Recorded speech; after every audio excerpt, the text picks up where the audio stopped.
Hey, gang. Hey, Batman.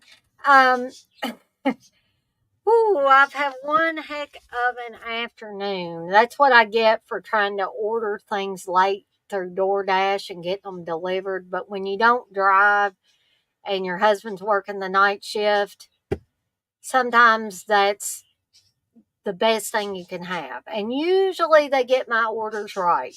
But uh, I ordered some things from Meyer. I ordered the main groceries earlier today, and they all were fine. And then I ordered a second group of things from Meyer, things that I just had to get from Meyer. And they gave me somebody else's order. There was cat food and there was other things. There was other things that me and Steve obviously couldn't use. And usually if you contact DoorDash, they'll tell you to, keep that order or Grubhub or whatever you use. But usually DoorDash is the one where you get stuff from grocery stores and things like that. So I had already taken everything out of the bags and took pictures of it so I could prove that that was the wrong order. They didn't match my receipt. And so they, refunded my money, let me put in another order, no extra delivery charge. And then the original DoorDasher told me, they messaged me and they said, "Hey, I delivered the wrong order. I'm bringing yours." I said, "Do you want me to put the other stuff back out there?" And they said, "Yes, please. I'm about 10 minutes from your house." So I had to stuff all this stuff back in bags and go set it out there um, for them to come pick back up. Then I double dashed my order and ordered a slushie from Sonic. You guys know how hot it's been lately, right? So why this person, they knew they were going to get a slushie for somebody. Why would you go and do other orders and then deliver me a mostly melted slushie? There was no cover on top of the slushie, just a big open hole, and I blame the restaurant for that. And there were flies buzzing around it. So I got my money back from that. Got two orders of basically the same stuff, but that's okay. I'll have more for extra, uh, extra for me. So that cut into my time for the Hammer and Gothic horror. So I'm gonna, and then I just now remembered to send Candice, bless her heart, the link for Friday Foolish. That is where my brain has been all afternoon.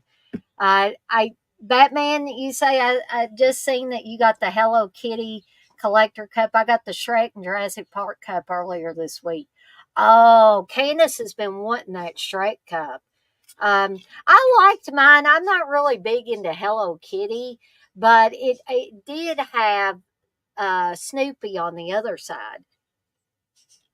So I was glad about that because I really like the Peanuts gang.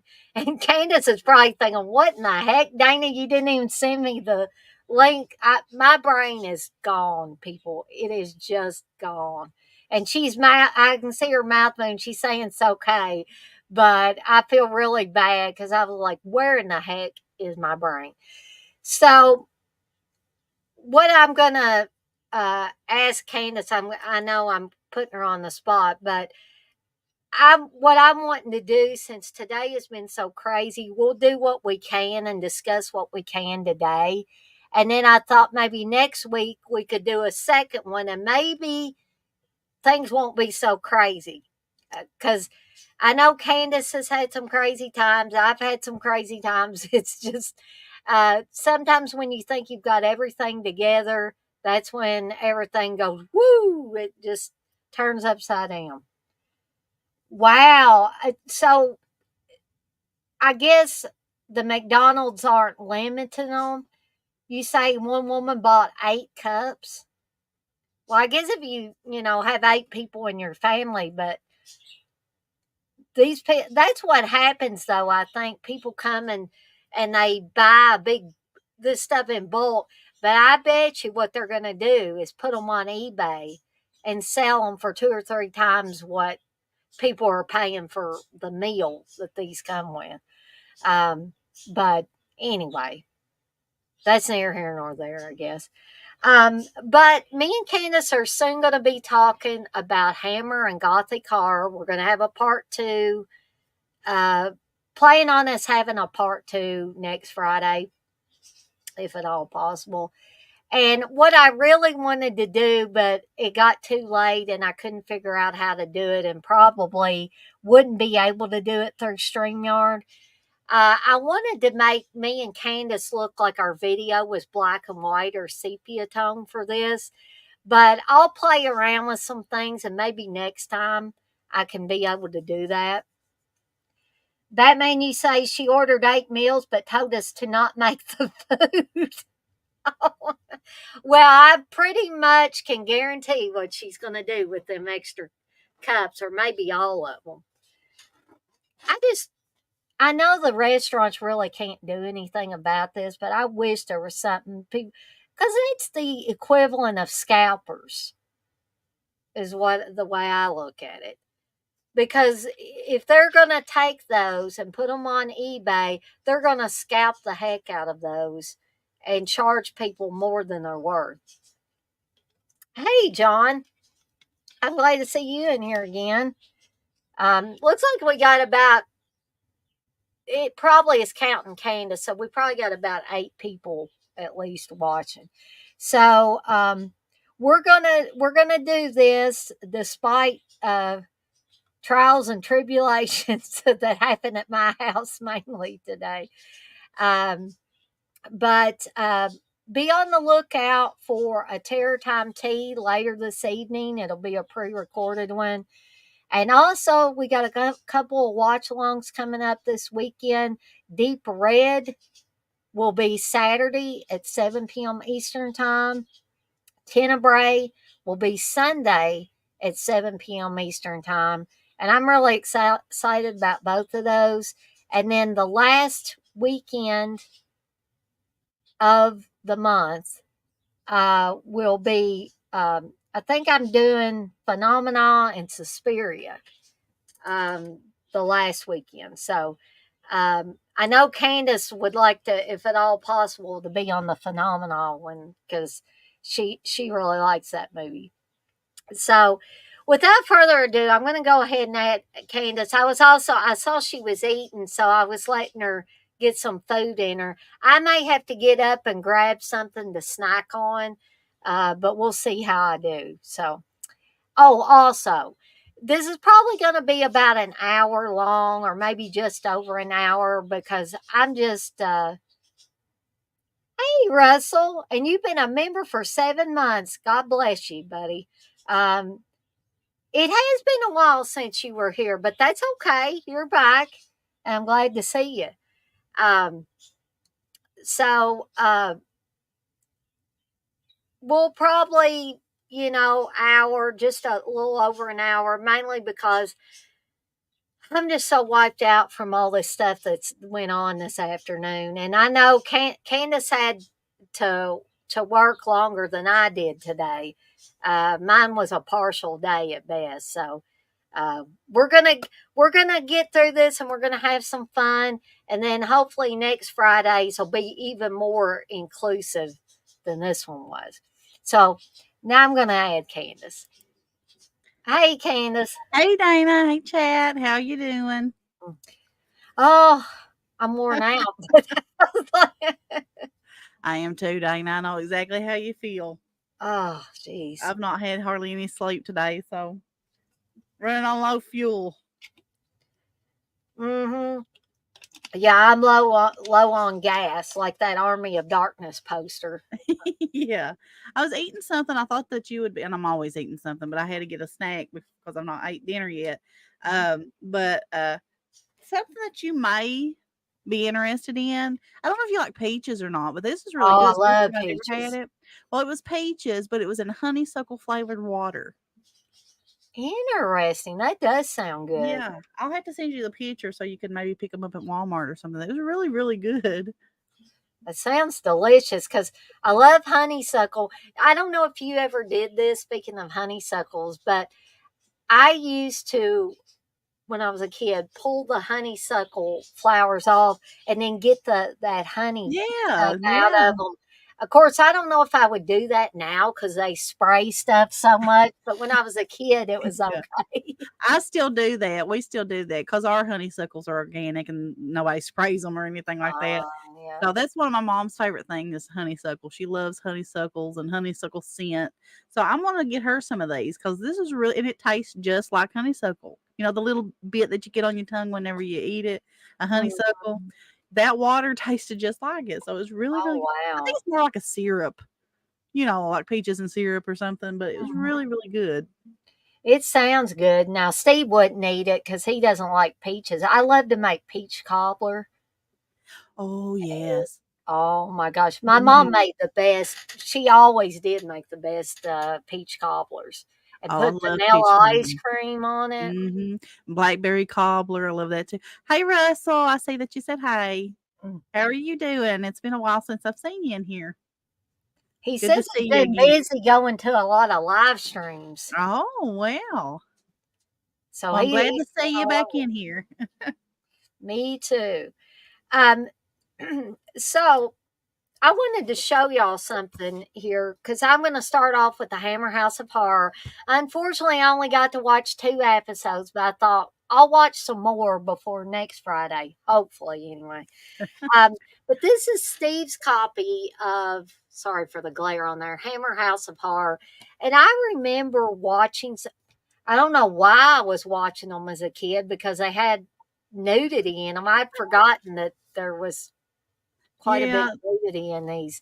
that's like Creep Show. I watched Creep Show as a kid when they came out on DVD. Me and my dad bought them because he liked Creep Show too. Not Creep Show, Tales from the Crypt. Tales from the Crypt, That yeah. shows what my brain is right now. But I guess we watched them on, like, regular TV and not on, like, HBO or wherever they came out on. Because when we got them, it was had the nudity and stuff in I was like, "I don't remember this." You know, I saw a woman taking her clothes off in the first, like the opening scenes of this. I was like, "Holy cow!" You know, I had forgotten about this. You know, maybe I didn't see these particular episodes, and there may not be nudity in all of them, but there is in some of them. So, a word of warning: if you don't want your kids, you know, seeing any nudity just yet, you might want to, you know, make sure they're not around when you're watching these. If you've never seen them before, just letting you know. John says I didn't grow up with Hammer, but it's good stuff. I'm partial to Universal monsters in that pre-50s Yeah. era. Hmm. Same. Candice was telling me that she was when she gravitates towards a lot of horror stuff, it's more along the lines of this kind of stuff we're going to talk about today. And I have a weakness for this particular genre. Yeah. I just don't get to it very often. So It's this, it's one of my all-time favorites. Gothic horror, in mm-hmm, particular, is definitely top tier whenever it comes to what I prefer. mm-hmm. This was a treat for me to actually go back and watch the stuff that I did get to watch. I mean, I'm going to talk about The Haunting here in a little bit, but I went back and watched The Haunting, and it was like I never left, so to speak. It was that good all over again. Hey, Ghost. Say hello. he, he's such a sweet boy. He He was reminds wanting me to so say much of hey. Ridge. He's I didn't get licking your microphone. I didn't get to love on him really a lot whenever I first came in, so he's wanting attention. Yeah. Okay. So I Sorry. guess that's okay. I guess I'll start off by talking about the first episode of the two that I got to watch from this, and the first one, and I was kind of giddy. I don't know why really, but I saw that Patricia Quinn was in this one. Hmm.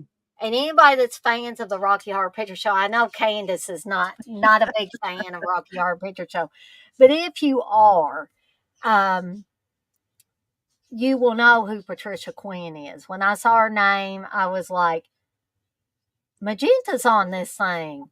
So I was like, I'm real curious to see her in this, and she gets naked in it too.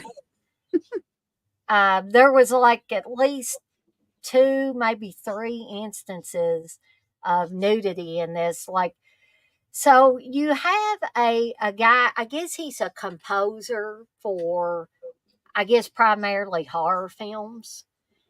And his wife is an actress. And Ian McCullough is on this too. And I was like, ooh, we got Patricia Quinn and we got Ian McCullough in this. And people will remember Ian McCullough for in a lot of things. But what I always gravitate towards when I think of Ian McCullough, and when I met him at a horror convention, I wanted to talk to him about Fulci's Zombie. Because he had a very large part in that. But he plays Charles, a doctor, and he is doctoring. I guess he's the doctor and friend of the composer and his wife. But the wife is having an affair with Charles. And her husband suspects she's having an affair, but he thinks she's having an affair with the director of the movie she's on. And I was like, oh, when I seen her sitting up in bed and then the camera panned over to Ian McCullough, I was like, oh, she's getting it on with Ian McCullough. She's cheating on her husband with him. Which he was not a bad looking guy when he was younger. I mean, he's not bad looking now. He's just older. But he was a really nice looking gentleman and English too. So That's plus. yeah, Accent. that accent and good looks. Okay, yeah, you got me right there. So anyway, uh, so the composer is having some. I guess he's having some mental issues, and Charles has been kind of talking to him and giving him medication for it and stuff like that. And he tells him in one scene, he's like, I told you not to drink when you're on this medication I put you on, and look what you're doing, you know. And he's just come from screwing around with this guy's wife, and then, you know, of course, the guy calls him and says, Charles, I need you to come over here. You know, something strange has happened. Because what has happened is there was a storm, and after the storm was over, his dog ran out of the house, and he goes into the barn where his wife keeps her horse, Muffin. And you think at first, or I thought at first, that this black mass there was the dog. And I was like, oh, don't let the dog be dead. Don't let the dog be dead. But it's Patricia Quinn's character. Because when he reaches out to touch what he thinks is the dog, she raises up and turns around, and she tells him she's a witch, and that in the 1600s she was going to be burned at the stake or drowned or one of those things that they would do to witches. And she, at first, she's like acting scared of the lights and stuff like that. The power went out during the storm that happened earlier, and then it pops back on when she's in the house, and she's just running around, she's screaming, carrying on. He says it's just the electricity, it went out, and it came back on. And then she goes around and she's turning the light switches on and off, and she acts kind of like childlike. Yeah. She's just giddy about all the stuff. And then she turns really kind of mean, but she's trying to seduce him. And she ends up having sex with him. And that's when you see her disrobe. She takes her black robe off, And you get to see a whole lot of Patricia Quinn then, if you want to. And there's a close up scene. I don't think I have ever even seen this in a movie that was this explicit. And I'm not talking about the sex, I'm talking about they're clearly having sex. But her nails go along this guy's the upper part of his shoulder, and she just digs them into him and just Mm. leaves a, just crevices in his upper shoulder. And I was like, boy, she must have really enjoyed that. Oh, My goodness. Steve, hon, you don't have mental issues any worse than anybody else does. I think everybody either has anxiety or depression or whatever, so you don't have anything any worse than the rest of us around here. Um, oh, Batman wants to know, Candice, is there a limitation of what Noah can see or watch? Yeah, yeah. There's, I wouldn't want him to see explicit things, there's some films that shows, nudity and stuff, but he on his own will close his eyes, you know what I mean? Um, but whenever it comes to like explicit things, no, we wouldn't allow him to watch that as once he gets to a certain age, he can watch whatever he wants. But right now, you have to have limitations. Or we do, we choose to. So That and would make I don't think sense. he would want to sit and watch that with, with us anyway. Probably make everybody uncomfortable, I would Yeah, I know it imagine. did me as a kid. You'd be sitting and something they'd start kissing or something, I'd start feeling weird. Well, I told y'all my Clockwork Orange story about my dad coming through there at just the Yeah, wrong time. Of all the scenes he could have come into, the wrong one. oh man. Hey Tom, Tom says I love the Gorgon. I don't think I have seen anything with the Gorgon, so I would be out of the loop on that one. But I'm glad that you shared that. I might want to, check out something. Um, so this is basically a witch story. I don't want to tell all of it because you guys may be intrigued by this and want to, seek out these Hammer House of Yeah. Horrors. I mean, Steve's got the whole dang set of them. Evidently, it didn't go on as long as I thought it did. Um, it started in 1980, but I think this is all of them. Maybe Steve, if he's still in here, can refresh me and see if that, because I'm not seeing like a season. It just says 5 DVD collector's edition. And each of the episodes are about an hour long, so you guys can see why I did not get through but 2 of them today. Um, the Gorgon's on YouTube, Russell. Well, and Tom says it's free on YouTube. I'll have to check that out at some point. So this was this was a great way to kick off this series, I think. Oh, yeah. I always like witch stories if they're told well, and this one, even in the short format, it was told well. But I've seen things that people would probably think are god awful that are about witches. For instance, I've seen Mark of the Devil. And Mark of the Devil was one of the first movies that they introduced the vomit bags when you went to the movies. And I think Mark of the Devil was a drive-in film. And I think my parents may have seen it Hmm. at the drive-in. But it's really an exploitation film, folks. I'll just tell you that, and that's why I wanted to watch it because I had heard that they pulled a woman's tongue out. They did all this stuff, and of course, you tell this gore hound that they're doing stuff like that, and I gotta watch it. Okay, um, is it a very good, completely coherent film? Not really.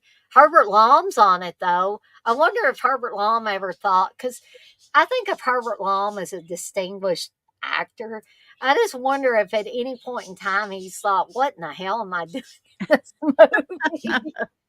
But, I wouldn't try to get somebody not to watch it. I think if you are at all interested in that type of stuff, you might uh, want to watch it.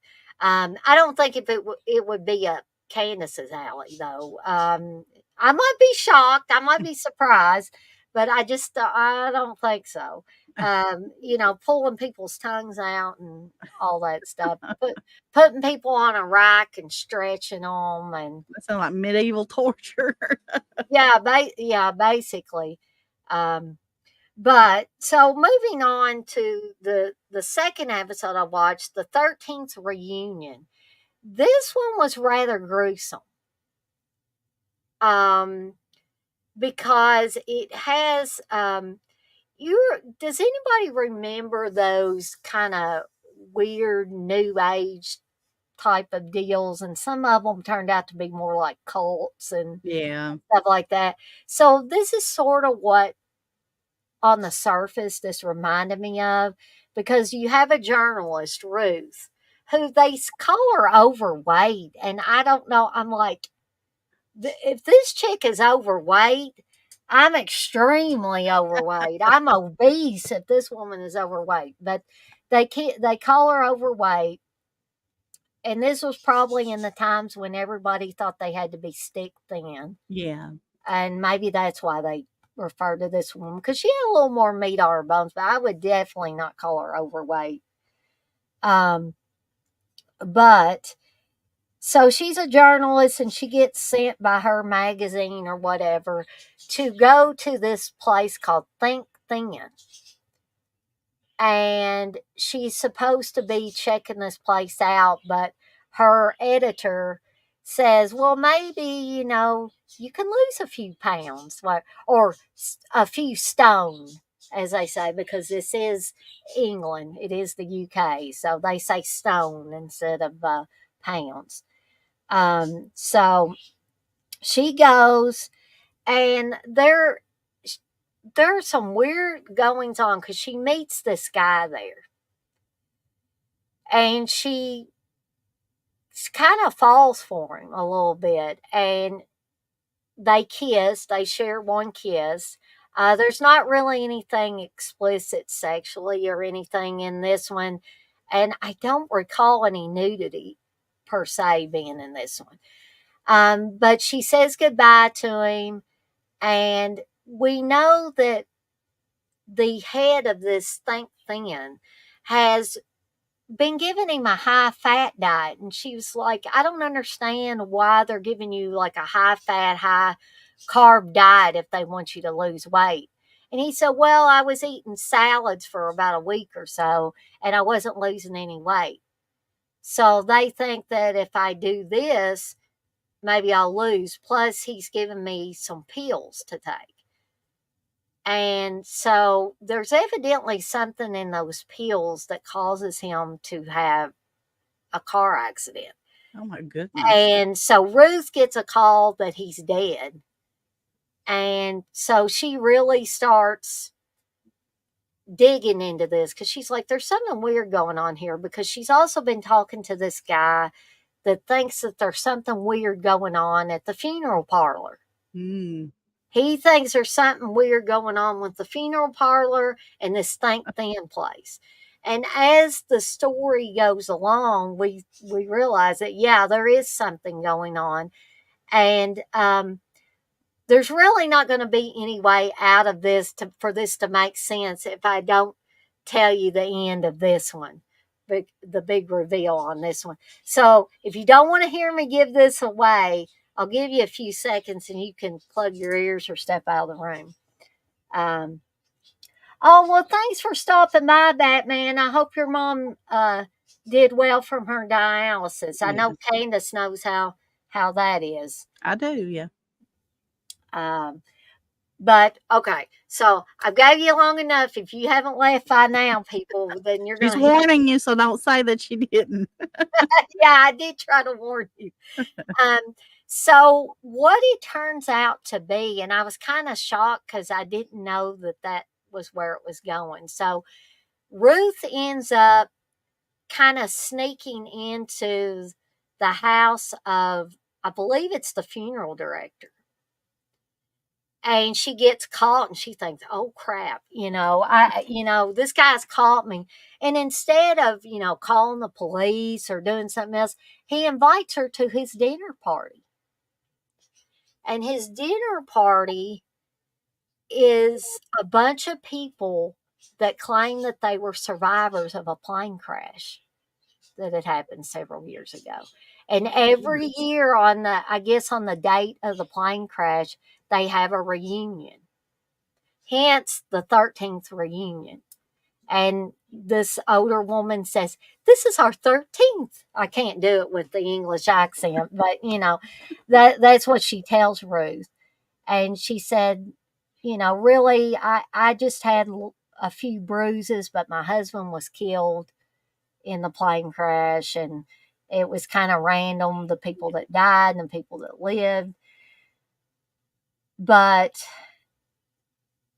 what I got from the ending of the story, because Ruth ends up going back to the Think Thin place, and you see that the head of these sessions that they've been going to, the guy that's handing out the medication and stuff, that evidently either they have to kill people to keep these survivors alive, or maybe they died and like every so often they got to kill people to keep them from going back to the grave or whatever it was. But that's what I got out of it.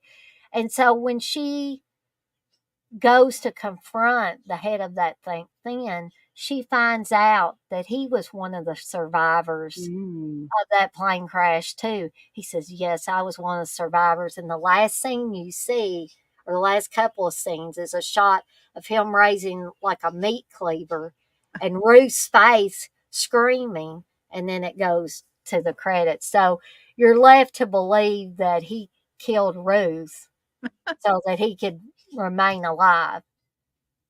And so I like this one better than the witch one. I liked both of them, but this one was a little creepier, a little added creepiness to it, and I just like that really really well. So I'm eager to go back and watch some more of these for next Friday's Friday Foolish, so I can talk about a few more of these. Um, but let me read a couple of these. Russell says, Dana and Candice just watched The Call with Tobin Bell and Lynn Shay. Interesting horror film. I have not seen that, I've never seen that either. No. but I like Lynn Shay. I'm not too big on Tobin Bell. No offense to people that like Tobin Bell. I don't have any hatred towards the man or anything, but he's just not been one of those people that I just get really excited about. But Lynn Shay, I really like her and stuff. Tom says The Omen's first script was like that and was called The Mark. They improved it, more realistic rewrite. Yeah, yeah, I love The Omen. The Yeah. Omen is one that I'd like to talk at length about at some point. And Russell, I agree with you. Christopher Lee did great in horror films. Christopher Yeah. Lee did. Peter Cushing, Vincent Price, Hmm. all of those, John Carradine, all those guys like that. But Candice, did you want me to go with one of the movies, or did you want to talk about You anything? can. It's just whatever you want to do. If you want me to talk briefly about mine, one of mine, I can. Or if you want to go with another one, that'd be fine as well. Just whatever you Well, want I'll to do. let you go since you're my guest co-host on these. I'll let you talk. Well, I first wanted to talk about Castle Freak. I don't know if you would really think I it would be hadn't like a. thought about that, but interesting. That's interesting. Didn't really know if other people would consider it gothic horror, but I I would put it. I would put it kind of in that category. Um, it's in a castle, and Right. but if you never seen Castle Freak, it's a full moon um movie. and it stars Jeffrey Combs. Everybody knows who Jeffrey Combs is, and Love Jeffrey Combs. from Reanimator, and Barbara Crampton, and Mhm. directed by Stuart Gordon. And you know who Stuart Gordon is. And if you don't, Reanimator, go watch it. Start with that if you've never seen anything by Stuart Gordon, which I'm Oh, sure. definitely start with that one. Start with that one. You got From Beyond, you know. Um, but Castle Freak. I remember the first time I ever watched Castle Freak. I was like, I wanted to hate it, Mhm. but I really liked it. Mhm. I don't know why I wanted to hate it. I just think because I kind of read the plot about it and I was like, this is gonna be. But I really liked Castle Freak. You know, you meet some people that like it and some people that don't. But Castle Freak, Jeffrey Combs is married to Barbara Crampton's character. Um, John and Susan, I think's their names, and they have a son who was killed, Mhm. and um, a daughter who was blinded basically in this car crash. And Susan, Barbara Crampton's character, blames her husband for it because he's an alcoholic, a recovering alcoholic, and they're just going through some really hard times. But he inherits this castle. Was it from his aunt, or he thought it was? He Yeah, had I believe inherited so. Uh-huh. he had inherited this big old castle, and it's like really really old, and um it like it belonged to like this duchess, and it's like in Italy, and the castle that they actually shot the film in Italy was Charles Band's castle. Did you know that, Dana? I did not, but that is really interesting. Chris told me that, and I had actually forgotten about that. I was like, yeah, that's right, I remember you telling me that was his castle. But I don't want to give it all away. But when they go to this castle, because they go there because I guess they're getting rid of all like the fine works of art and stuff that's in it, and they're trying to liquidate this real estate so they can, I guess, get some money out of it. And their daughter, like I said, she became blind. So she's like in this room, and they're hearing these noises, and uh like just don't know what you are led to believe that it's haunted. But there's a twist. There's a big twist. If you've never seen Castle Freak, when you watch it, you're like, where's this going? And I don't want to give it away because Mhm. if you've never seen it, I suggest you watch it. But there's a lot of what would you describe it as, Dana? It's like, I don't know. You've seen Castle Freak, right? Yeah, yeah. I think the last time I watched it, Joe Bob had it on his show. So it's still on Shutter if you wanted to check it out on Shutter if you have it. What you find out is that it's not a ghost that is Right, that exactly. they're hearing, that they're hearing stalking the halls, and the daughter, I think her name's Rebecca, like she's like feeling somebody in her room at night and stuff, and it's not a, a ghost or anything like that. It's Oh, actually, I don't want to give it away because if I give it away, then I don't want to do that. right. If you've never seen it, I suggest you go watch it. Yeah, But it's one of those films that it's, you know, obviously it's a low budget film, right. but I don't know. There's something about it. There's something about the way that it was shot that is just it's a fun film, I think. Mhm. If you like that, if you like that full moon type, horror, then you'll really like Castle Freak. But if I give too much of it away, it'll just give away the whole plot and Right. stuff. But um yeah, that's it. I actually hadn't even thought to talk about that. And Chris is like, "Why don't you talk about Castle Freak?" I was like, "That's the movie, Dana." That I kept on asking, Oh, "Hey, what's that?" Yeah, okay. that's it. That's it. It So I wasn't guess Roddy you were thinking McDowell. about Jeffrey Combs, maybe. Yes, I kept on thinking, who is in that movie that I'm trying to think of? But that's what it was. and because I knew Chris would know once I told him what it was. And I But didn't even think about Castle Freak when you were saying, yeah, "Yeah, they live in a castle," and I was like, but it's really a neat horror film. I don't know. I like it. And a lot of people may not say, "Hey, that's not gothic horror or anything like that." "No, But I think it is you because know, it it old deals with a spooky lot of castle. those themes." Yeah. But that's the one I did want to talk about briefly. It's the one that you can't really go into a lot. But basically, I will say this.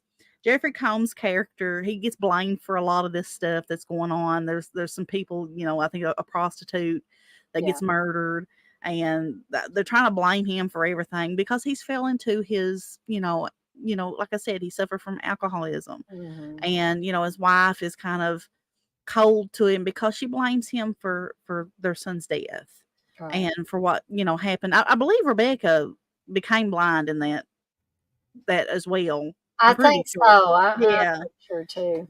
it's been so long since I've seen it. It's probably been a good couple of years since I've seen it. I probably should have refreshed myself, but I couldn't even remember what it was whenever I just had thought of it on the fly and wanted to talk about it. So, but yeah, the castle that they actually shot that in Italy was owned by Charles Band. So I always thought that was neat too. Yeah. So when you think of Jeffrey Combs, Reanimator is probably the first thing that people think of. And then probably, a good second would be, what is it called? What's the second Reanimator film, Dana? I'm having a Uh, blank. is it Bride of Reanimator? Bride of Reanimator. And then That's there's probably like Beyond Reanimator, yeah, I yeah. think. That's probably what you think of when you think of him. But think outside that and watch Castle Freak. I think you'll like it. You'll either really like it or really hate it. Either one. But it's a fun film. And I just wanted to bring that up because I had thought of it all day I and think couldn't. that's a good one. I think that's a very good one to bring up. And I Yeah. think it definitely fits in with the stuff that we're Yeah. talking about today. There's not a whole lot of explaining it because if I go too far, Mhm. it gives it away, and you don't want it to be give away. So I'm not going to give you no warnings or nothing like that and go into it because it would just take too long. And we are on time, so I know Dana's got some more she's wanting to talk about as well. So I'll Uh, just turn that over to you. just a couple of movies. So I told y'all I would talk about The Haunting from 1963, starring Julie Harris. My goodness, y'all are gonna see me gush over this movie because I absolutely love it. And I got to tell the story about my mom. I have to credit my mom for even getting me interested in this movie. And Stephen King to some extent because Stephen King always talked about The Haunting of Hill House, which was a Shirley Jackson book. That's what this is based on. It's directed by Robert Wise, and Richard Johnson's also in this thing too. I had forgotten Richard Johnson was in there, and then I seen his name come up. I was like, "Dang!" Julie Harris, I remember, and Julie Harris. I don't know how old she was in this, but she was pretty dang young. Um, I think the only other thing I've seen Julie Harris in other than this is The Dark Half. And she was a friend of the main character in that. And I really liked her character in the Dark Half as well. But you have, I guess, what you would describe Julie Harris's character of Nell, or Eleanor's her full name, but they call her Nell for short. Um, is that she could probably best be described as kind of mousy, kind of withdrawn. She's kind of put upon by her sister and to some extent her sister's husband. They don't ever let her do anything. They treat her as less than. They treat her as not smart enough to be interacting with them. They put her down all the time. And so she's one of the people that gets invited by Richard Johnson's character to come to Hill House and spend, I can't remember if it's a night or, no, it's evidently not a night. It must be like a weekend or something, or for several days, I know. And you see Richard Johnson's character talking to the lady that owns the house. We previously got a history of the house that that there was a man who uh, his first wife, they kind of were suspicious that he killed his first wife, that she died under suspicious circumstances. And I think Candice is. Oh, okay. Candice is making a phone call, so I'm going to keep continuing while she's doing that. So, his first wife died under suspicious circumstances, but they had a daughter, Abigail, together. And so then he got he married a second woman, and she also died under suspicious circumstances. And then Abigail's father died under some kind of suspicious circumstances too. So the little girl Abigail, she always slept in the nursery in this house. So basically, after her parents were gone, someone came and raised her, and she never left this nursery. She never went anywhere else to sleep. So they showed this scene where it's kind of like blending one into the other. You saw Abigail go from a little girl to an old woman. And why she would want to stay in that nursery, I don't know, but that was just one of those weird things about the haunting and about the house. It was almost as if once the house had a hold of you, either something bad would happen to you or you could never leave it. Mm-hmm. That was the two things that would definitely happen to you. So Nell wants to go really bad with these other people that have different abilities. For instance, Theo, she has the ability, like she has like ESP or psychic abilities, and Nell is I guess she could best be described as a sensitive, like she can tune in to some of this stuff on a different level than Theo can. And then the other guy is a young guy who's kind of a skeptic, and he is, I believe, the nephew of the woman that now owns the house. So there was also another suspicious death in the house. There was a young woman that came to take care of Abigail when she was old. And one night while she was making out with the caretaker or the gardener or something, Abigail died.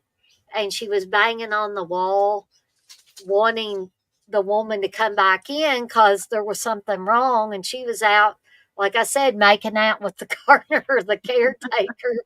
And when she got back in there, of course, Abigail was dead. And the woman continued to live in the house. Remember, I said you'll either, something bad will befall you or you won't ever be able to leave. And I think that was playing on that because she never left. And I'm guessing the guilt got to her over Abigail and she ended up hanging herself in the house. And so, not long after all of these people gathered together, strange things start happening. I think the first night, people will probably laugh about this now. But back in 1963, it was no doubt more innocent. But Theo and Nell share a bed the whole movie. Now, when the remake was made, they played on the so-called lesbian aspect.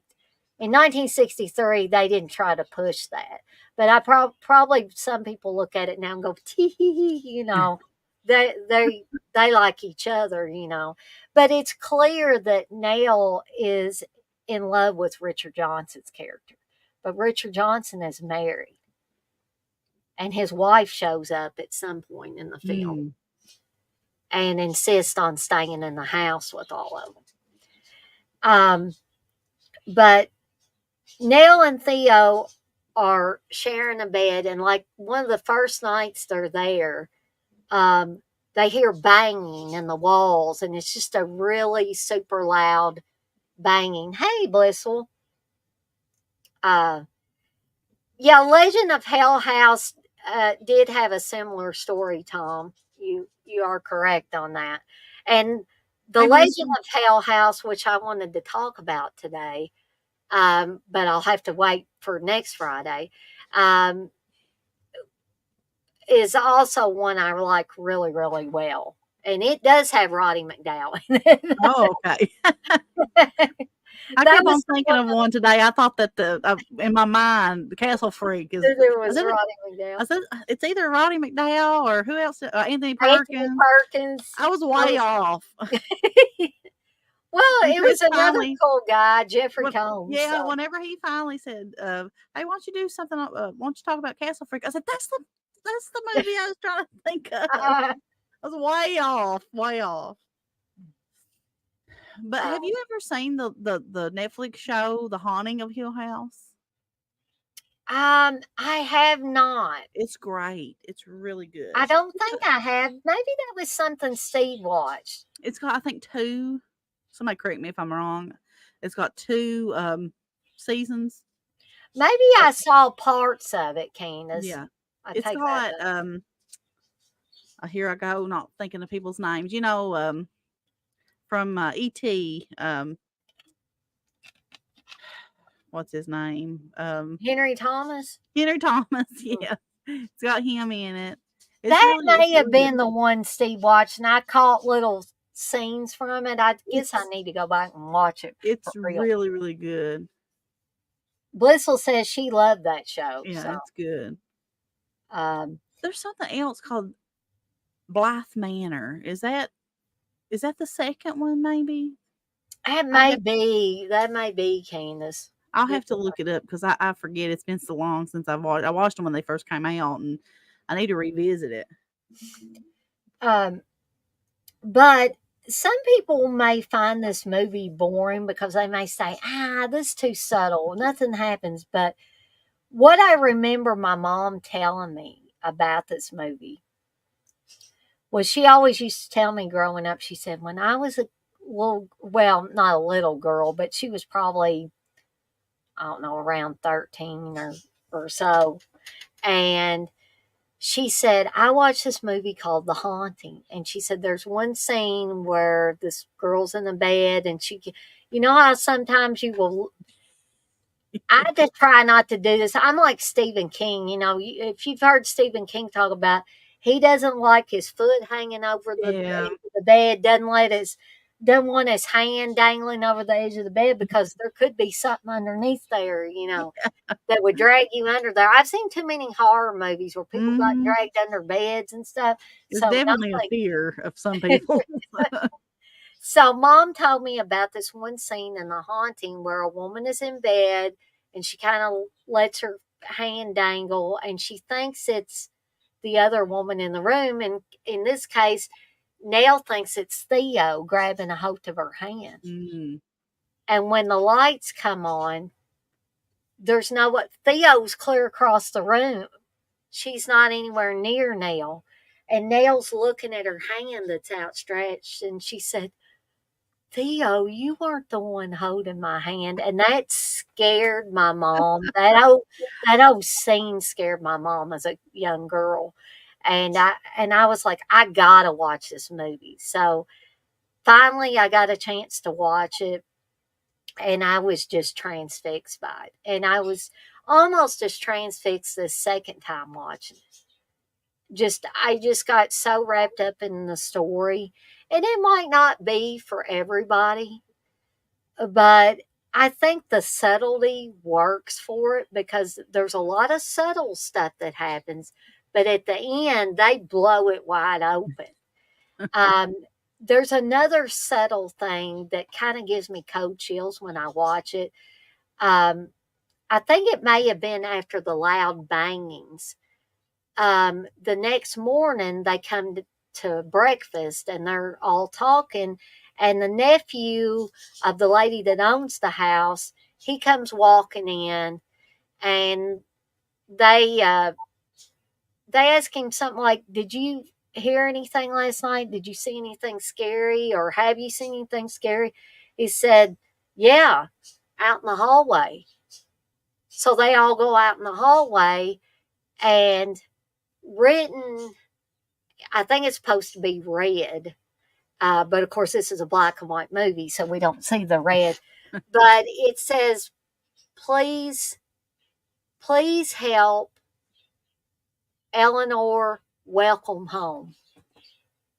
And I just found that, I mean, it's subtle, but that is so creepy. Yeah, that is. That wasn't there, and then all of a sudden it was there.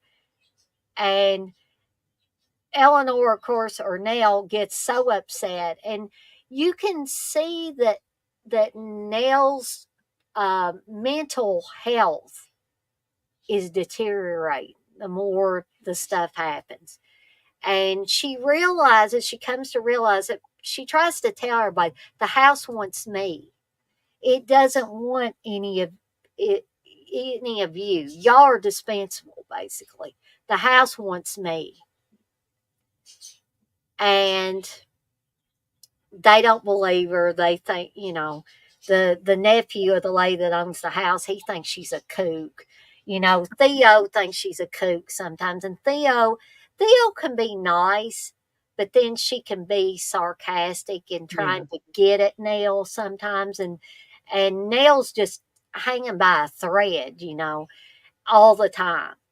And there are several scenes where she screams at Theo. She's like, "Why are you doing this to me? Why are you saying these things?" And then she'll calm down and she'll say, "I'm sorry, Theo." And then they'll go a few scenes where everything's okay. And Nell makes up this story that she lives in a nice apartment, and there are stone lines outside of it. And that's her dream. That's what she wanted to Mm. have. She didn't want to live with her sister and her brother in law, and them not letting her do anything or letting her have a life or anything. She wanted to live out on her own. So this was her dream apartment. So that's what she told Theo. She didn't want to tell her that, "Hey, I'm under the thumb of my sister and my brother in law, and even their daughter. I have to do whatever they want me to do." So there's a scene later where Theo tells everybody, "Yeah, she just made that up. There is no apartment with the stone lines out front and all that." And Nell's just heartbroken. And then she gets double heartbreak because she's falling in love with Richard Johnson's character, and then his wife shows up in a taxi. And of course she insists that she's going to stay there, and Nell is so angry, and nobody has went into that nursery because weird things have happened in that nursery since Abigail died. And Nell is so angry that the guy she's in love with, the guy she's fallen for, his wife shows up, that she says, "Oh, you can sleep in the nursery." And you see Richard Johnson give her this look like, "Why would you do that?" And then his wife disappears. Mm. And Nell's, of course, like, I didn't mean it. I didn't mean it. I was just angry, and tries to be remorseful and stuff. Well, his wife shows back up, but she's sort of like in a daze. She just pops up, and Nell screams because she sees her and nobody else has saw her. So they think, Nell's losing it. She's losing it again. So what ends up happening, and again, if you have not seen this movie, I'll give you a few seconds. You can step away because I'm going to give away a little twist, but I feel like I have to describing this one because people are going to say, Dana, you give this build up and then you don't give us the whole thing. So, so I hope you've stepped out of the way here. So anyway, what happens is that the house does get nailed. Because remember, I said either some tragedy would befall you or the house would make you stay there. And so Nell ends up dying in a car wreck because she's driving in her car because they want to make her leave. The doctor, the head of this group, he says, you need to leave. Now, you need to leave. And she doesn't want to leave. And so they force her to, and she's driving down this path, leaving Hill House. And the wheel starts going like this, and she can't control it. And she's like, why are you doing this to me? And the car turns over, and when everybody gets to her, she's already dead. Mm.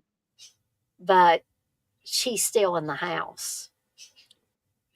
So the house killed her, but her spirit is still in the house. So it literally captures the spirits of anybody that it destroys. Yeah.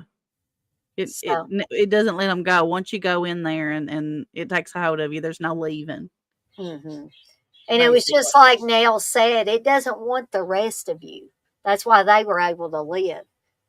And that's why Richard Johnson's wife shows back up at the end. She's just kind of wandering around, and she says, I don't really know what happened.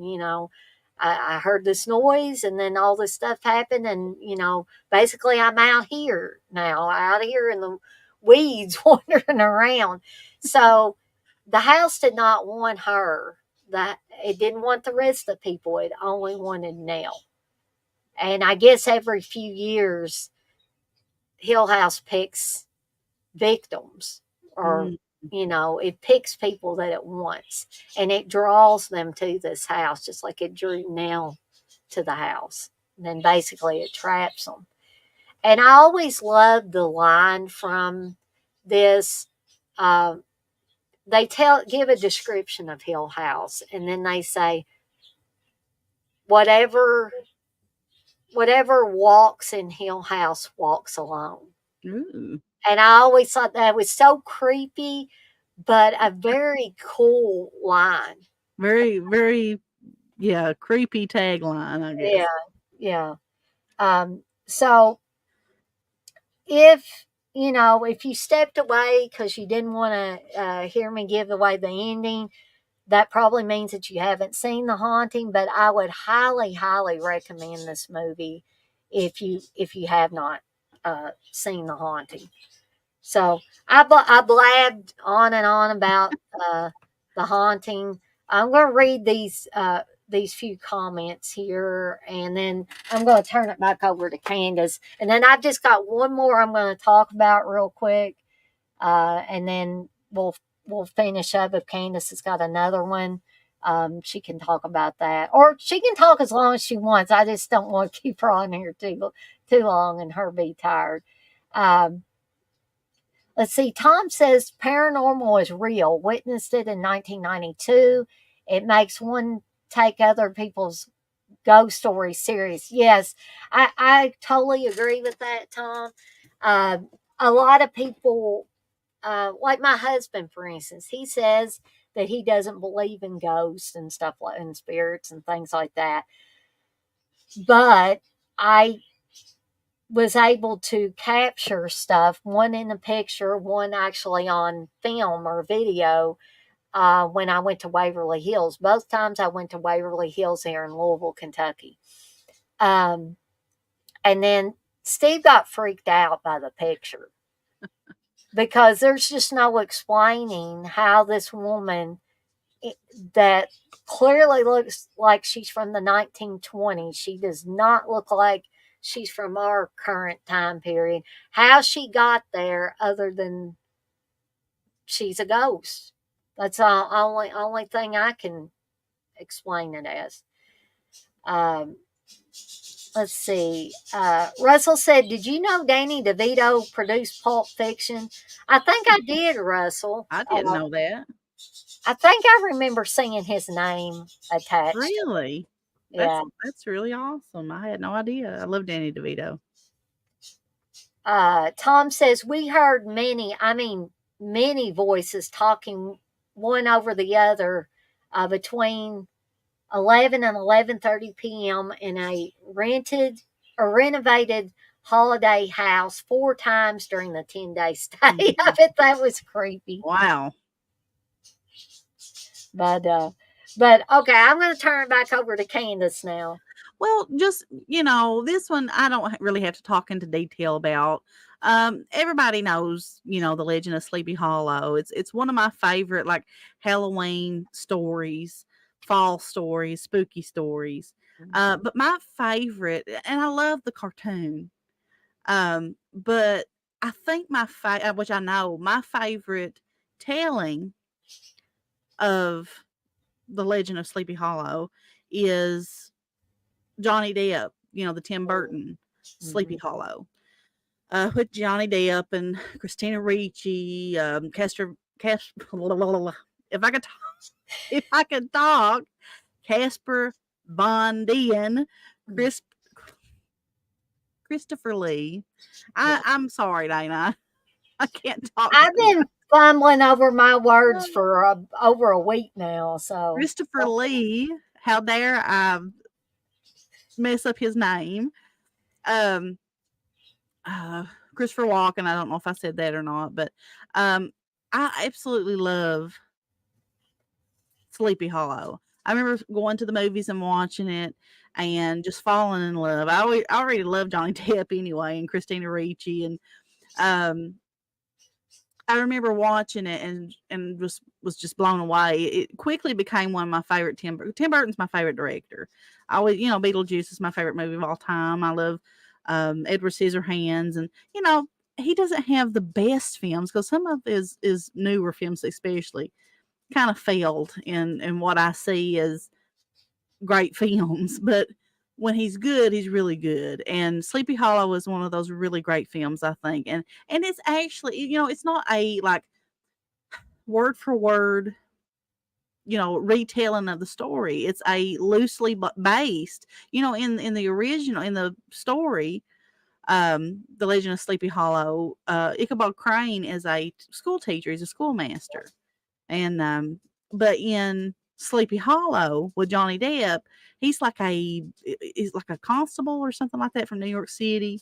I think so. It seems He like works for the police department in New York, and he's like sent to Sleepy Hollow, and I just love it. And I don't have to sit and describe it because I mean it's basically, if you know the story of Sleepy Hollow, you kind of get the idea. But there's something about Christopher Walken as the headless horseman that is just terrifying. I remember seeing that image of him like before he's actually like murdered and beheaded, and they talk about him filing down his teeth. And as a Twisted Sister fan, I don't know if you like Twisted Sister or not.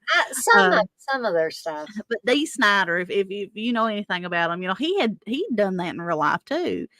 He got to where he filed his teeth down. It kind of reminded me of that when I watched Sleepy Hollow. I always think about Dee Snider because I knew he filed down his teeth too.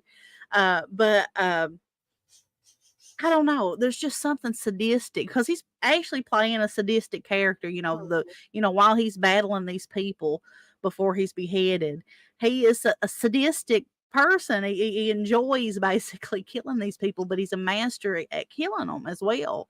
So the fact that he was actually able to be murdered and Uh-huh. beheaded with his own weapon um, was just, he thought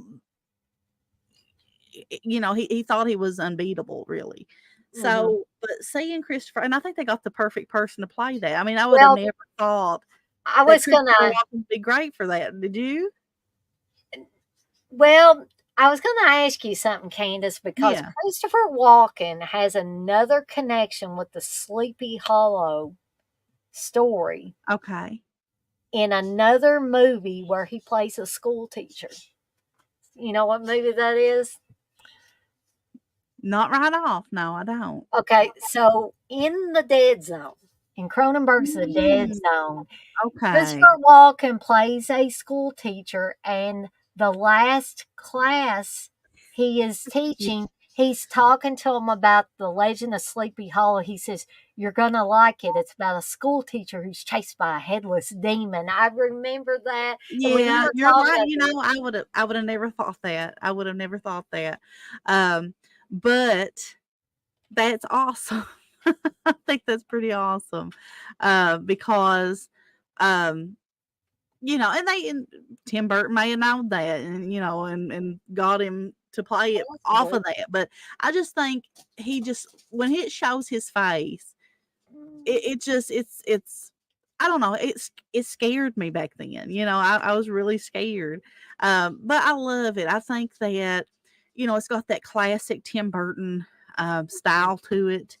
And it's not lost in like CGI, and it's really well made. It's dark. It's one of those films because when you think of like Halloween, you think of like fog and gray, and that's kind of like how it is. So when I think about like the Gothic, type of horror and supernatural horror, especially, Sleepy Hollow is one of those films that I really love to revisit. It's one of those films that I can watch over and over and over again and love it every time that I watch it. So and I love Christina Ricci. I've always loved her. I love Casper and other things that she's in. But like I said, it's not one that I can sit and because explaining it. Oh, like I said, it's loosely based on the Legend of Sleepy Hollow, but it kind of still follows the guidelines. There's right? stuff that's changed, but me and my mom was actually talking about it earlier, and we couldn't remember at the beginning um, who the man was at the beginning that gets Oh, murdered, and it's Martin Landau. yeah, yeah. And we I'm thought remember now that you said that. Yeah, Yeah, and whenever I realized who it was, and we're like, why couldn't we think of that? But anyway, yeah, I just wanted to mention that one because I mean, that one is when it comes to Halloween, especially like around that time, which, we like spooky all year long, we love horror. So, but especially around Halloween, around fall, hmm, that is on the top of my list of films that I really love to watch. So, and it's a gothic supernatural horror, I believe. So I wanted to share that one. that's cool. I'm glad you brought that one up because I seemed like I watched Sleepy Hollow not very long ago because it's Really? when you were saying stuff, it it's popping up in my head, and you are right about Christopher Walken in that, just absolutely amazing in it, I love and it. creepy, very It's creepy. very creepy, but Johnny Depp, he just adds his because Ichabod Crane was this like I don't want to say dorky or geeky, character anyway, but Johnny Depp plays into that. You Mhm. know, he's very quirky, and I love that aspect of it, and I love that they put that in there, and because it kind of foreshadows that character of Jack Sparrow because you know how he's kind of channeling that just a little bit in Uh-huh. Sleepy Hollow, and I really love that because I love Johnny Depp. I love about anything that he's in. So, but I really love the film. And actually, I'll probably go watch it to get off of here. Uh, let's see. I was going to read through some of these. John says the Sleepy Hollow 4K is awesome. Mm. I have not seen the 4K of I'd it. like to see it in 4K. I bet that is really awesome. And Blissful says, I really enjoyed that version of Sleepy Hollow. Mm-hmm. Blissful also says D is a very amazing guy. He seems to be. I absolutely love listening to him on the radio. So with the House of Hair, you know, to me, when it comes to D. Snyder, I think that his real calling, like, you know, yeah, he's an amazing musician and stuff like that, but I really love him as a radio host. I think he does a great job Oh, with that yeah. show. He has a And radio voice, too. yeah, he does. He's really, really, you know, explosive in the way that he talks. He just does a great job with it. So yeah, I would like to meet Dee Snider. He was actually at a Horror Hound one time. I believe it's Horror Hound.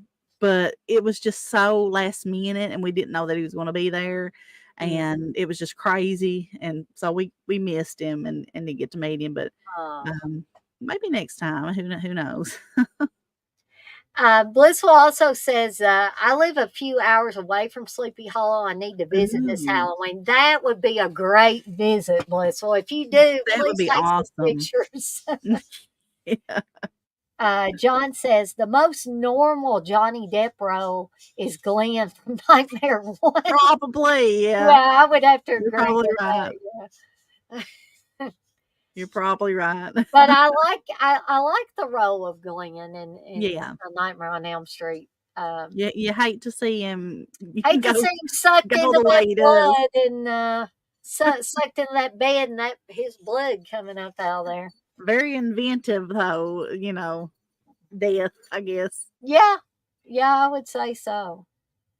Uh, so is there anything else you want to say about Sleepy Hollow, Candace? No, but you know, I know a majority of people's probably seen it, but if you've not and you want something good to watch this Halloween especially, check it out. It's great.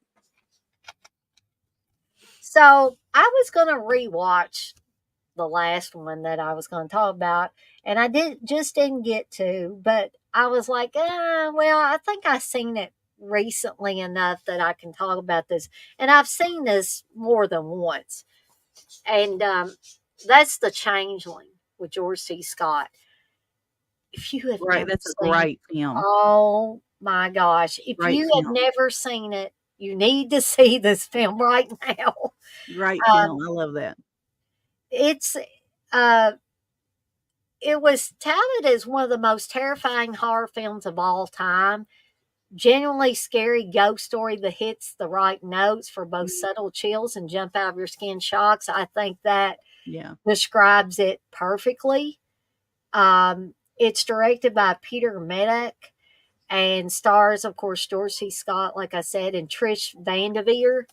Um, I think Trish Vanderveer was in The Hearse as well, but I'm sure she's been in other stuff that my brain is fried. Uh, but I had always before I first saw The Changeling for the first time. It was a movie that I had heard about. Same. People talked about it Mhm.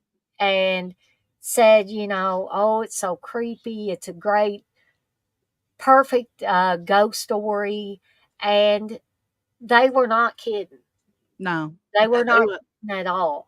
Um, this is probably, and some people might disagree with me, this has got to be a nearly perfect ghost, haunted house, supernatural film, whatever you want I to call it. agree. I definitely agree. There is nothing that fails in this film.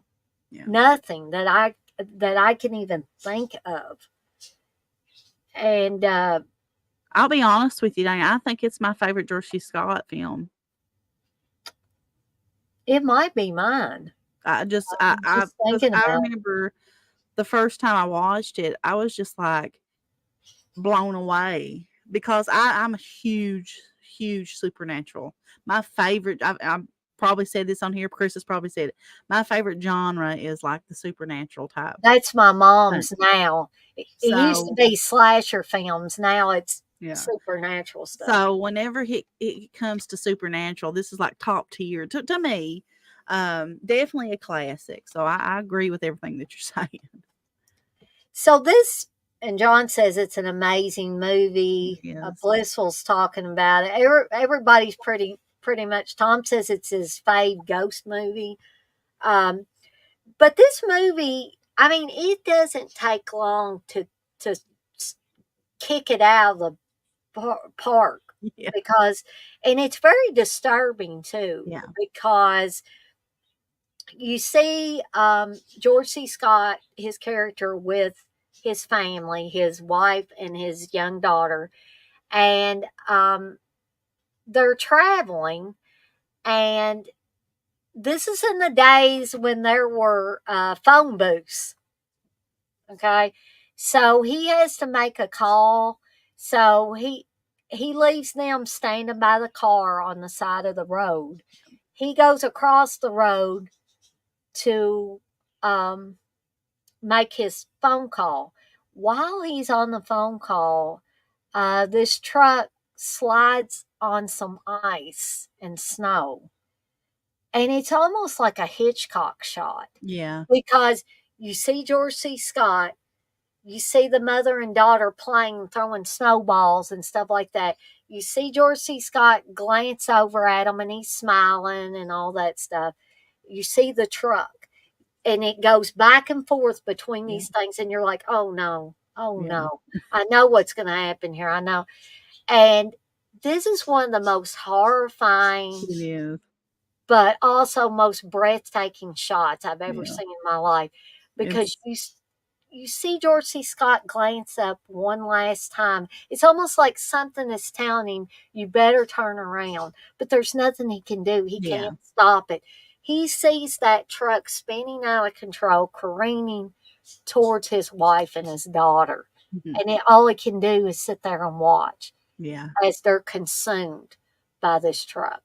And you don't have to see limbs flying around. You don't No. have to see a big blood splash. You know that that mother and daughter are goners. Yeah, and it's one of those saying like you know what's going to happen. It's kind of like the Gage scene in Pet Cemetery. You know what's Yes, going to exactly. happen, but it's still shocking, very shocking, and it's right off the bat basically too. So, it gets into there really quickly. Definitely. So you have a man who has been damaged by this. Yeah. And he is also he's a composer, isn't he, Candace? Yeah, he's a musician, definitely. And I believe a teacher as well. I think he also teaches music. Yeah. But he ends up going to a house.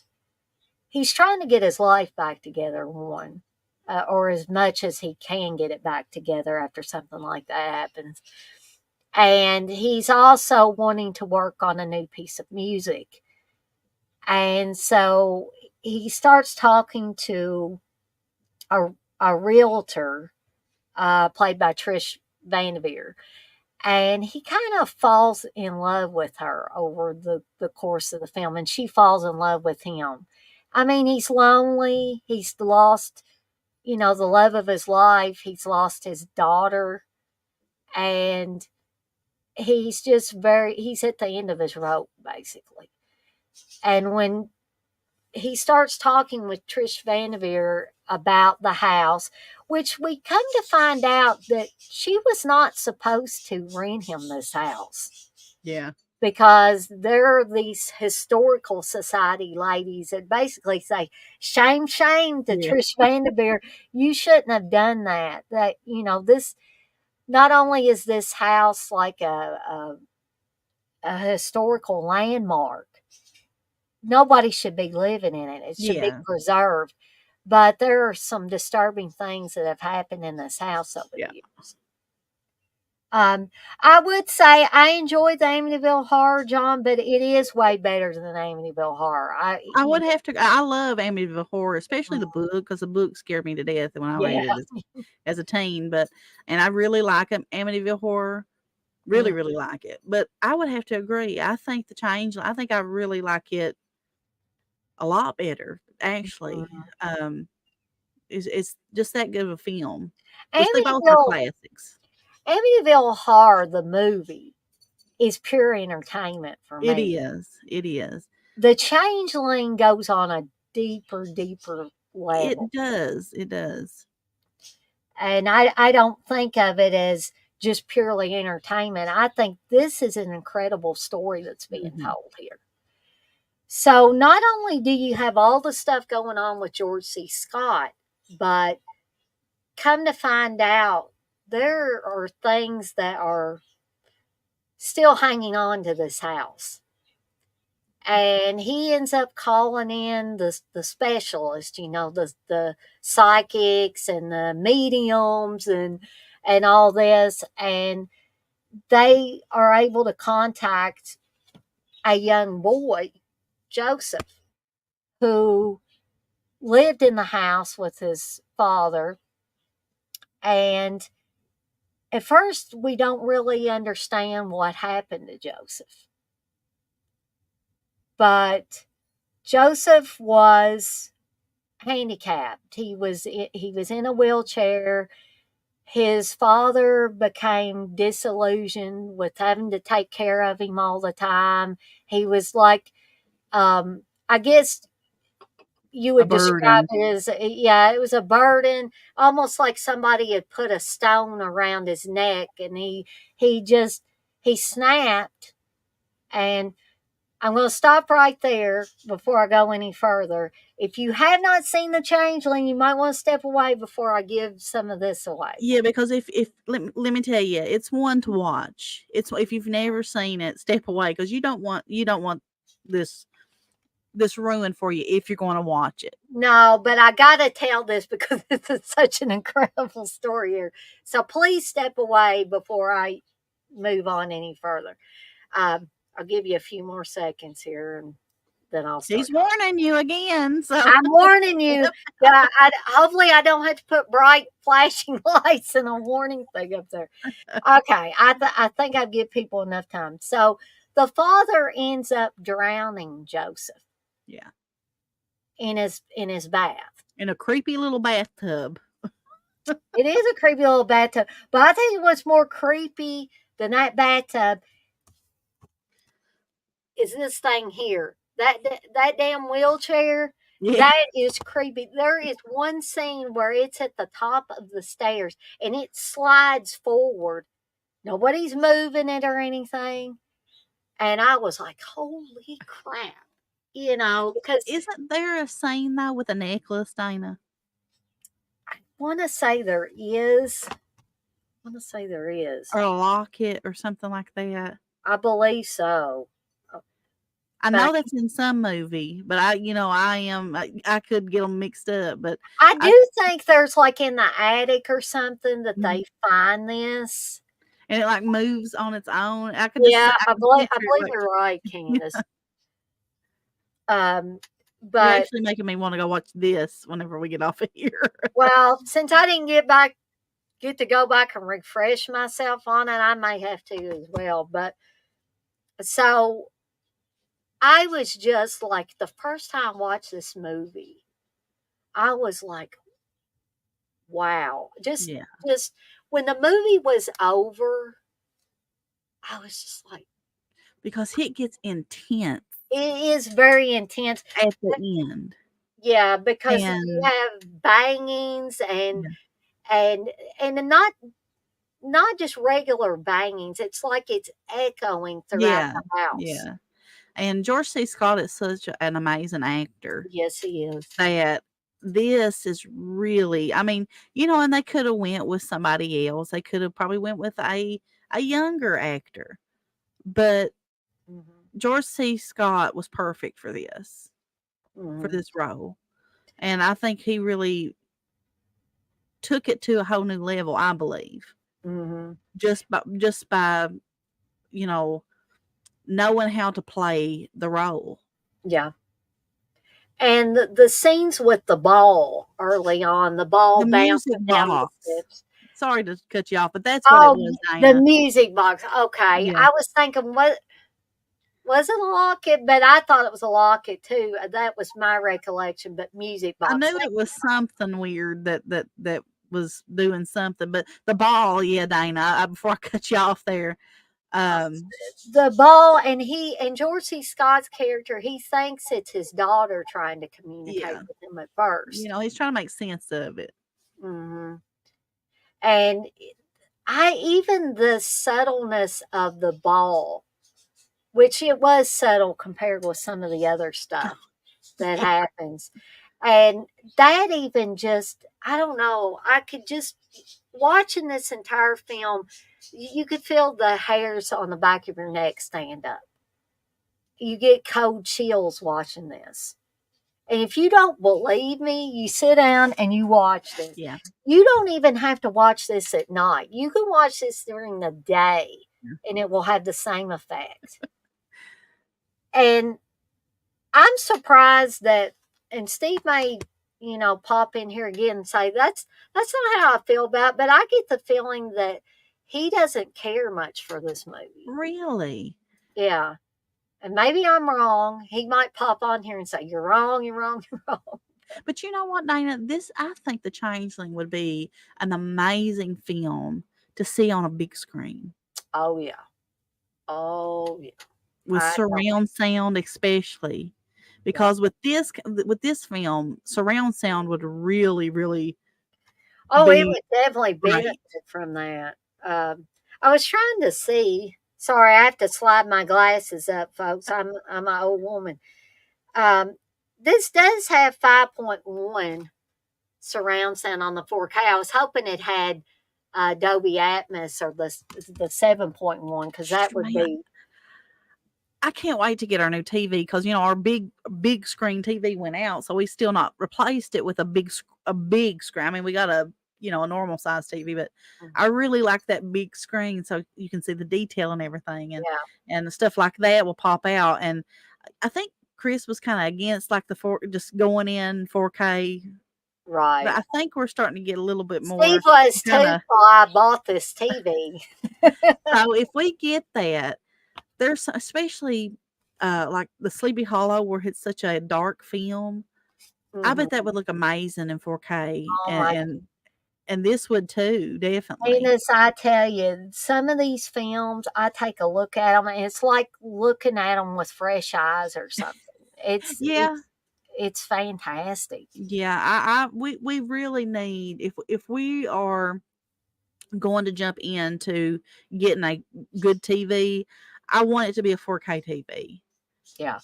so we can get this kind of stuff and watch it because I have a problem like with dark stuff anymore with my eyes. So Mhm. seeing stuff bright would be really great because I don't know. I don't know if it's just me or whatever it is, but as I get older, stuff that's darker on the TV is harder for me to see anymore. Mhm. So, Now, I will tell you, Candice, because there have been certain releases that have come out of certain movies where people have complained that it doesn't look good. And then mm, come to find out it was the settings on their TV. oh, okay. So if y'all, when y'all get the 4K TV, if you watch one of these movies and it doesn't look real great, I would check your settings and make Yeah. sure the HDR is turned on and Okay. all that. Because I've heard people complain that, like, I think it was Friday the 13th was one that people said, "Oh, Mm, it's so dark." I was like, I didn't. It wasn't dark when I watched it, and then they said, "Oh, I had to tweak my settings a little yeah. bit, and then it looks a lot better." But I think Friday 13th looks incredible on the 4K. I want them to bring the others out on 4K so I can see all of them. Um, oh yeah, Tom, I had forgotten about that. He says George and Trish were a real couple, And I had totally forgotten about that. Uh, John says, I will say this Atmos is good, but if you don't have the host set up, DTS sounds good too. Mm. Good point, John. I'm glad you brought that up as well. Um, yeah, it sometimes if you can get the best speaker set up that you can afford, like I've got some Polk speakers back there, and they are a little bit on the expensive side, but they produce great sound. We have a really good surround sound Hmm. system that we paid a lot of money for. So if we get the 4K TV, I'm sure that it'll work really good Oh, with that. that Yeah. it'll be, yeah, I think so too. Um, I was going to read some of these because people were burning up the chat in here while I was talking about this. Yes, John. When I was talking about the scene at the beginning of the Changeling, he said, "What you don't see is worse." Yeah. Exactly. That your mind can produce all the Yeah. images that you need. And Blissful says, "John, true. The imagination makes it so much worse." Yeah. Tom I says, agree. and that zooming out and turning of the upturned head in the car crash was unique. He says that house facade plus the interiors were all constructed. Yeah, that house, Mm. whatever they did, that made that house just incredible. The house was literally another character in the film, Yeah. and I think it was another Literally. character in the film in The Haunting as well. Mhm. Um, And I like films like that. I like films where is a the house itself is a kind of a unseen creature, like you know that it's alive basically. And that always scared me. mhm, Um and you kind of get that with like the Amityville horror as well. It's like it's the house itself is evil. right. And to me that was always so creepy. I love that. Mhm. So, I could go on and on about the changeling, but I won't because we'd be here 5 hours me talking about the changeling. But the changeling is one I'd like to do a watch along for at Oh, some that would be point. awesome. That would be awesome. I Uh, love the Changeling. I so do. look for that to be coming up at some point. Maybe we get closer to Halloween or something, That'd be a or perfect time to do in it. Mhm. October sometime because this is that kind of film for me. This is a fall Halloween film, but you can watch it anytime. I'm not saying I won't watch it in the spring or summer or the dead of winter or whatever. Um, You're not it's gonna good see for all. blood and guts and stuff like that, but it is if you like supernatural horror especially, this is top tier, Oh, supernatural. To me, I love it.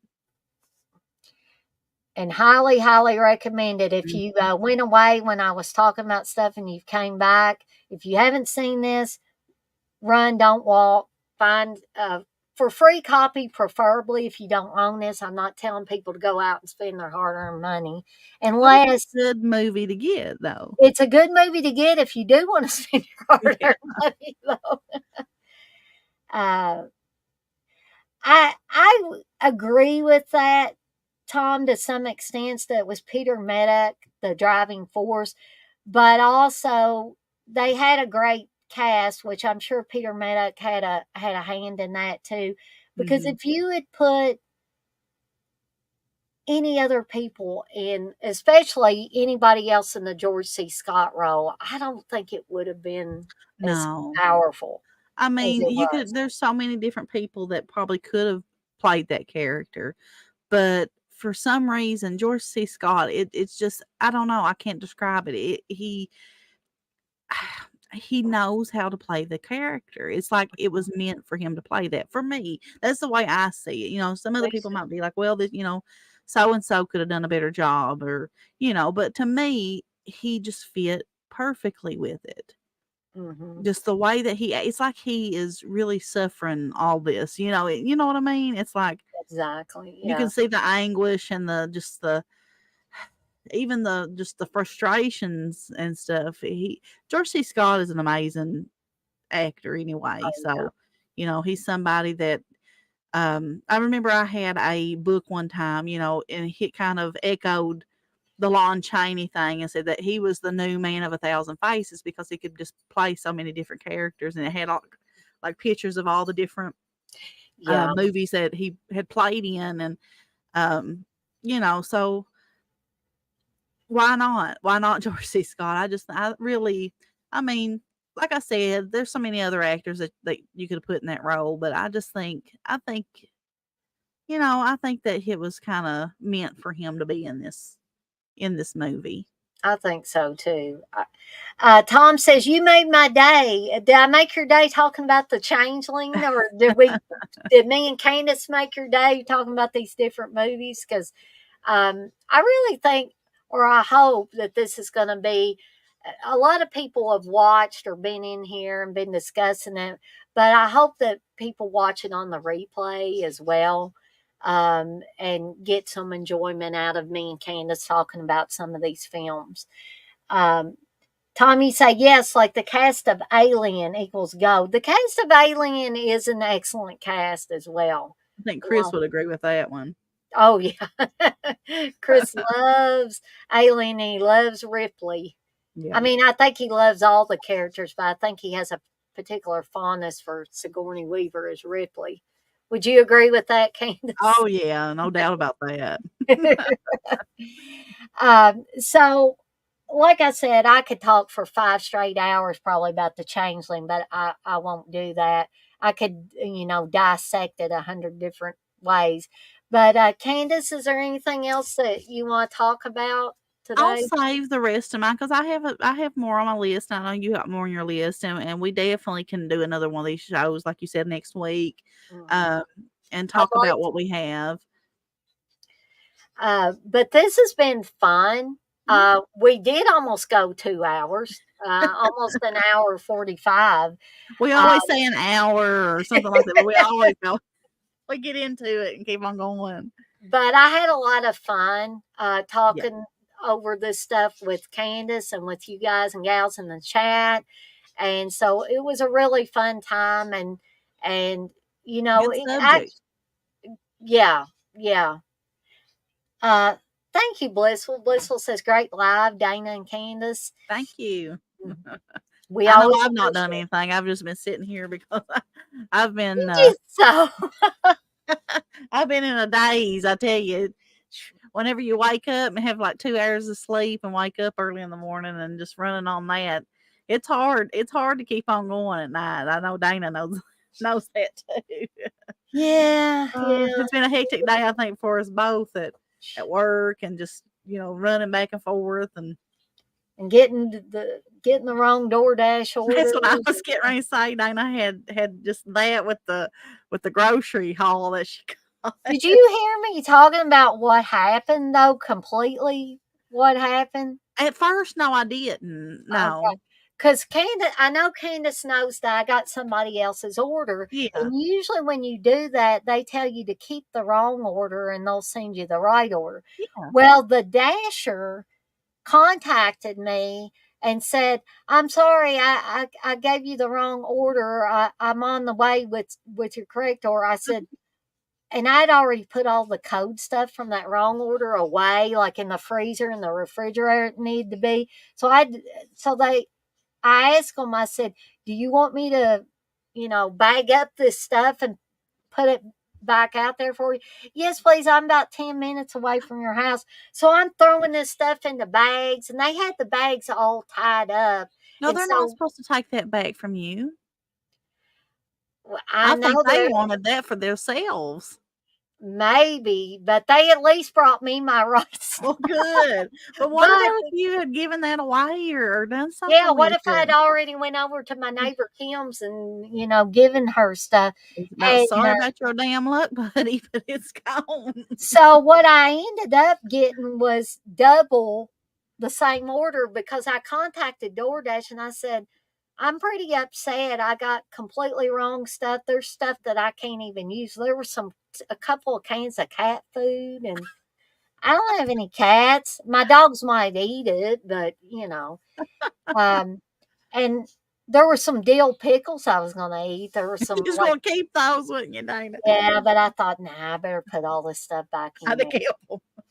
Um, but There we anyway, so I ended up getting double what I ordered and only had to pay for it one time. So So you got another order?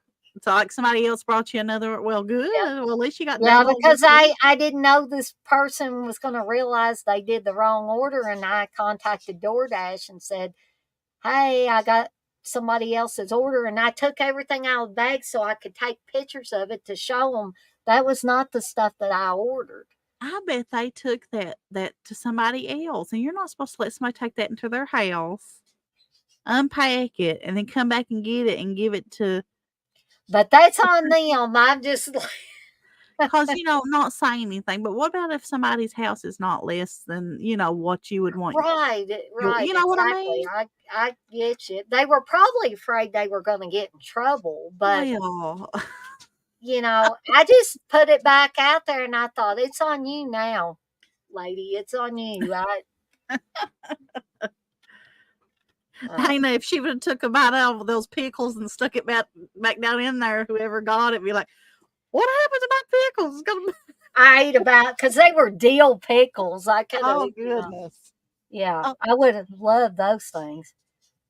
But anyway, so that's what happened. And then I've still got my rainbow slushy that I got from Sonic that somebody thought it was a great idea in 80 something degree weather in the dead of August to go and fart God. around and deliver stuff to everybody else while my drink, it's a slushy, is melting.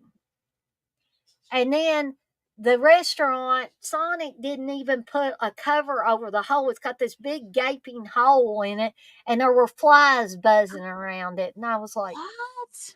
really? So I told DoorDash about that, and they gave me some money back on Well, the good. slushy.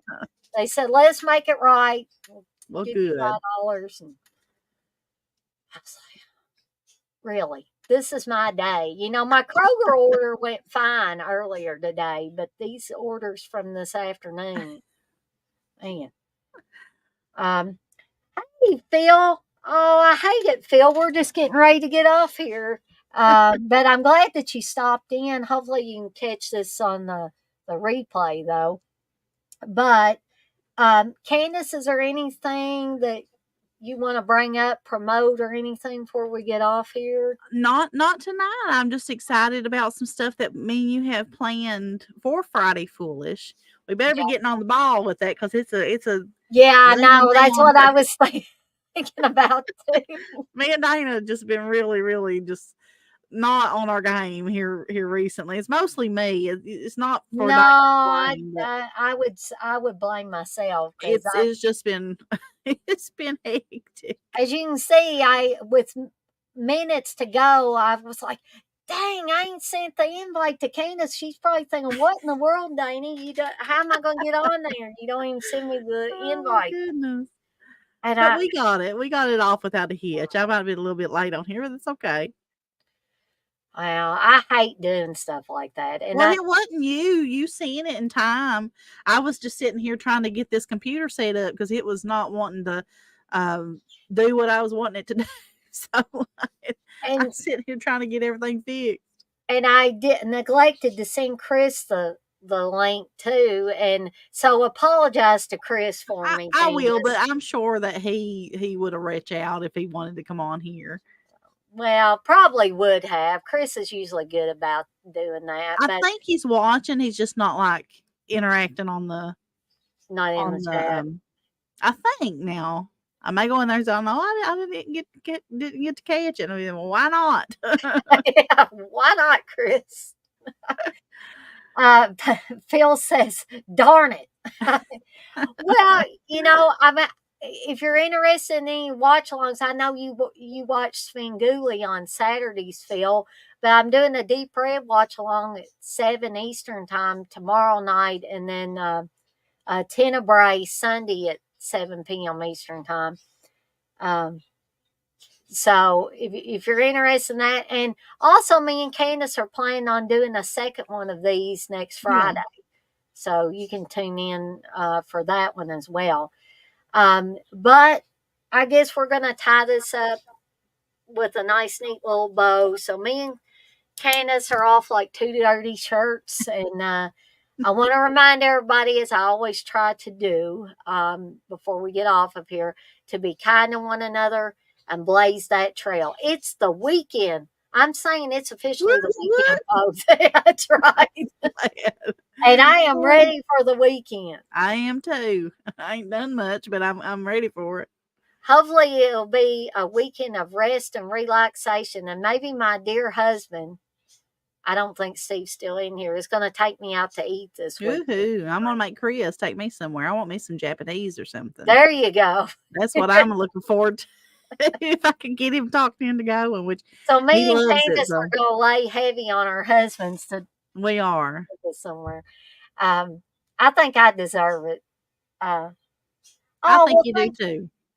thank you, Tom. He says, again, fantastic atmospheric thumbnails. Well, I try. Combination of Photoshop and AI. That helps me make these things. But I'm so glad that you enjoy them. And Phil's giving us the thumbs up. And on that note, we're going to get out of here. But I want to thank everybody once again for being in the chat and interacting with me and Candice.